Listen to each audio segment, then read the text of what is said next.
ನಮಸ್ತೆ ಎಲ್ಲರಿಗೂ welcome back to my YouTube channel. ನನ್ನ ವಿದ್ಯಾ ವ್ಲಾಗ್ಸ್ಗೆ ನಿಮಗೆಲ್ಲ ಸ್ವಾಗತ. ಎಲ್ಲರೂ ಹೇಗಿದ್ದೀರಾ? ಚೆನ್ನಾಗಿದ್ದೀರಾ ಅಂತ ಭಾವಿಸ್ತಿದ್ದೀನಿ.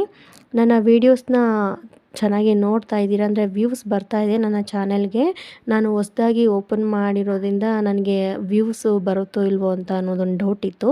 ಬಟ್ ನಾನು ರೆಸಿಪೀಸ್ ಎಲ್ಲ ನೋಡ್ತಾ ಇದ್ದೀರಾ. ಬಟ್ ಕಡಿಮೆ ವ್ಯೂಸ್ ಇದ್ರೂ ನನಗೆ ತುಂಬ ಖುಷಿ ಆಗ್ತಾಯಿದೆ. ಬಟ್ ಜನ ನೋಡ್ತಾ ಇದ್ದಾರಲ್ಲ ನಮ್ಮ ವೀಡಿಯೋಸ್ನು ಅಂತ ತುಂಬ ಖುಷಿ ಆಗ್ತಾಯಿದೆ.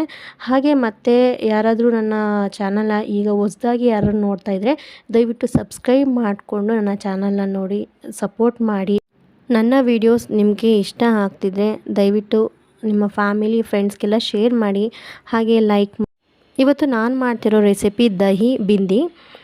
ನಾನಿಲ್ಲಿ ಮೊದಲಿಗೆ ಬಾಣಲಿ ಇಟ್ಕೊಂಡಿದ್ದೀನಿ. ಅದಕ್ಕೆ ಸ್ವಲ್ಪ ಎಣ್ಣೆ ಹಾಕ್ಕೊಂಡು ನಾನಿಲ್ಲಿ ಬೆಂಡೆಕಾಯಿನ ಕಟ್ ಮಾಡಿ ಇಟ್ಕೊಂಡಿದ್ದೀನಿ. ಅದನ್ನು ಚೆನ್ನಾಗಿ ಫ್ರೈ ಮಾಡ್ಕೋಬೇಕು.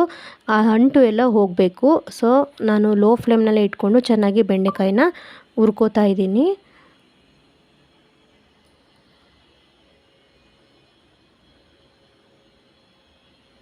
ಸೊ ಹುರ್ಕೊಂಡೆಲ್ಲ ಆದಮೇಲೆ ನಾನಿಲ್ಲಿ ಸ್ವಲ್ಪ ಉಪ್ಪನ್ನು ನಾನು ಸ್ಪ್ರಿಂಕಲ್ ಮಾಡ್ಕೊತಾ ಇದ್ದೀನಿ. ಸೊ ಬೆಂಡೆಕಾಯಿಗೆಲ್ಲ ಉಪ್ಪು ಚೆನ್ನಾಗಿ ಹಿಡಿಯುತ್ತೆ ನಾವು ಫ್ರೈ ಮಾಡಬೇಕಾದ್ರೆ.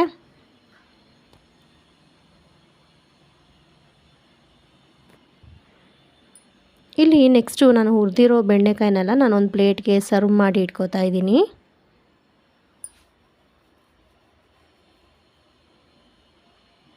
ಇದೆಲ್ಲ ಆದಮೇಲೆ ನಾನು ಇನ್ನೊಂದು ಬಾಣಲಿಗೆ ಸ್ವಲ್ಪ ಎಣ್ಣೆನ ಹಾಕೋತಾ ಇದ್ದೀನಿ. ಎಣ್ಣೆ ಎಲ್ಲ ಹಾಕಾದ್ಮೇಲೆ ಸಾಸಿವೆ ಹಾಕ್ಕೊಳ್ತಿದ್ದೀನಿ. ಸಾಸಿವೆ ಎಲ್ಲ ಸಿಡ್ದಾದ್ಮೇಲೆ ಸ್ವಲ್ಪ ಜೀರಿಗೆನೂ ಕೂಡ ಹಾಕ್ಕೊಳ್ತಾ ಇದ್ದೀನಿ. ಇದೆಲ್ಲ ಫ್ರೈ ಆದಮೇಲೆ ನಾನಿಲ್ಲಿ ಚಾಪರಲ್ಲಿ ಈರುಳ್ಳಿನ ಸಣ್ಣದಾಗಿ ಚಾಪ್ ಮಾಡಿ ಇಟ್ಕೊಂಡಿದ್ದೆ, ಅದನ್ನು ಕೂಡ ಹಾಕ್ಕೊಳ್ತಾ ಇದ್ದೀನಿ. ಎಣ್ಣೆಲಿ ಚೆನ್ನಾಗಿ ಈರುಳ್ಳಿನ ಫ್ರೈ ಮಾಡ್ಕೋಬೇಕು.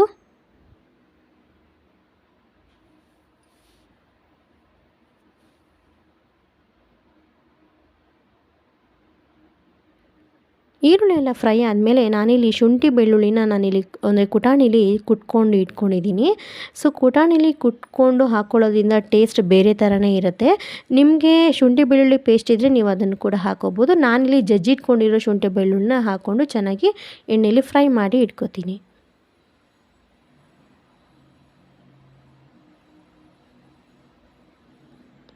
ಸೊ ಶುಂಠಿ ಬೆಳ್ಳುಳ್ಳಿ ಎಲ್ಲ ಹಾಕಿದ್ಮೇಲೆ ನಾನಿಲ್ಲಿ ಟೊಮೊಟೊ ಕೂಡ ಚಾಪ್ ಮಾಡಿ ಇಟ್ಕೊಂಡಿದ್ದೀನಿ ಸಣ್ಣದಾಗಿ.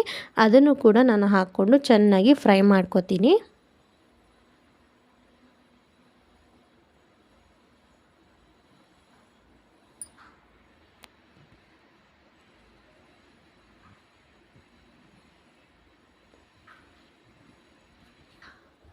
ಟೊಮೊಟೊ ಎಲ್ಲ ಫ್ರೈ ಆದಮೇಲೆ ನಾನಿಲ್ಲಿ ಅರಿಶಿನದ ಪುಡಿ ಹಾಕ್ಕೊತಿದ್ದೀನಿ, ಗರಂ ಮಸಾಲ, ಅಚ್ಕಾರದ ಪುಡಿ, ಧನಿಯಾ ಪುಡಿ, ಇದನ್ನೆಲ್ಲ ಹಾಕ್ಕೊಂಡು ಚೆನ್ನಾಗಿ ಮಿಕ್ಸ್ ಮಾಡ್ಕೋಬೇಕು.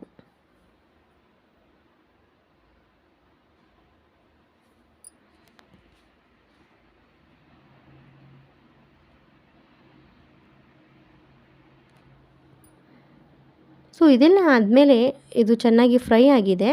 ನಾನು ಸ್ವಲ್ಪ ಸ್ವಲ್ಪ ನೀರು ಹಾಕ್ಕೊಂಡು ನಾನು ಬೇಯಿಸ್ಕೊತಾ ಇದ್ದೀನಿ. ಅಂದರೆ ಗ್ರೇವಿ ಥರ ಬೇಕು ಅಂದರೆ ನೀವು ಸ್ವಲ್ಪ ಸ್ವಲ್ಪ ನೀರನ್ನ ಆ್ಯಡ್ ಮಾಡಿಕೊಂಡು ಬೇಯಿಸ್ಕೊತಾ ಇರಬೇಕು. ಒಂದೇ ಸಲ ನೀರನ್ನ ಜಾಸ್ತಿ ಹಾಕ್ಕೊಳ್ಬಾರ್ದು.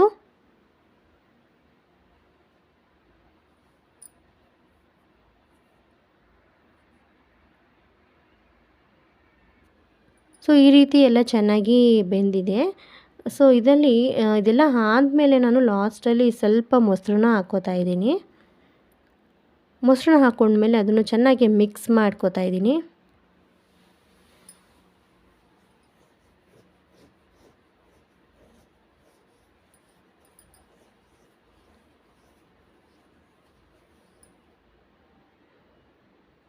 ಮೊಸರನ್ನ ಹಾಕ್ಕೊಂಡ್ಮೇಲೆ ನಾನು ರುಚಿಗೆ ತಕ್ಕಷ್ಟು ಉಪ್ಪನ್ನು ಹಾಕ್ಕೊಳ್ತಾ ಇದ್ದೀನಿ. ಉಪ್ಪನ್ನೆಲ್ಲ ಹಾಕ್ಕೊಂಡ್ಮೇಲೆ ನಾನಿಲ್ಲಿ ಒಂದು ಪ್ಲೇಟ್ನ ಮುಚ್ಚಿ ಬೇಯಿಸ್ಕೊತಾ ಇದ್ದೀನಿ ಲೋ ಫ್ಲೇಮ್ ಮಾಡಿ. ಸೊ ಇಲ್ಲಿ ಓಪನ್ ಮಾಡಿ ತೋರಿಸ್ತಾ ಇದ್ದೀನಿ ನೋಡಿ, ಆಯಿಲೆಲ್ಲ ಮೇಲೆ ಬಂದಿದೆ. ಸೊ ಗ್ರೇವಿ ರೆಡಿಯಾಗಿದೆ ಅಂತ. ಸೊ ಅಟ್ ಲಾಸ್ಟ್ ನಾವು ಎಣ್ಣೆಯಲ್ಲಿ ಹುರಿದಿಟ್ಕೊಂಡಿರೋ ಬೆಂಡೆಕಾಯಿನ ಹಾಕ್ಕೊಂಡು ಮಿಕ್ಸ್ ಮಾಡ್ಕೊಳ್ತಾ ಇದ್ದೀನಿ. ಮಿಕ್ಸ್ ಮಾಡಿಕೊಂಡು ಚೆನ್ನಾಗಿ ಒಂದು 5 ಮಿನಿಟ್ಸ್ ಹಾಗೇ ಲೋ ಫ್ಲೇಮ್ನಲ್ಲಿ ಬೇಯಿಸ್ಕೋಬೇಕಾಗುತ್ತೆ.